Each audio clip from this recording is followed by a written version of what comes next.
Is my judgmental behavior toward my best friend's relationship reasonable? As an expert editor, here is the rewritten response with all grammatical errors corrected and shortenings expanded. I've been best friends with Bianca since middle school. A few years ago, I introduced her to her now husband, Jason.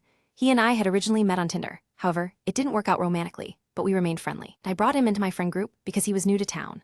Things between Bianca and Jason moved quickly. About 2.5 months after they got together, she moved in with him, and 2 months later, he proposed. Personally, I felt the proposal wasn't very special since it happened at a chain restaurant with a ring that belonged to his mother's wedding band when she was still married to her father. I must admit that I was judgmental and made some comments behind their backs. For instance, Jason spent a family inheritance on a used car instead of saving for their wedding. I mentioned only to her that it seemed like they'd be having a courthouse wedding. She later told him about my comment, and he expressed his desire that she hadn't shared this information with him. Another incident occurred when I informed her during a private conversation that if she ever had spicy time with someone else, although she's absolutely not the type, I would still have her back as a loyal friend. It was intended to express loyalty, but in hindsight, I realized it could have sounded extreme and inappropriate. After this point, the dynamic shifted. I tried reaching out a few times before their wedding day to clear the air because I didn't want any tension on her special day.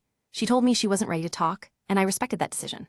I also expressed my willingness to apologize and take responsibility, but I needed to understand exactly what had hurt her. It has now been almost 3 years. They got married on their first anniversary, so it was a short engagement, and we are still not in contact.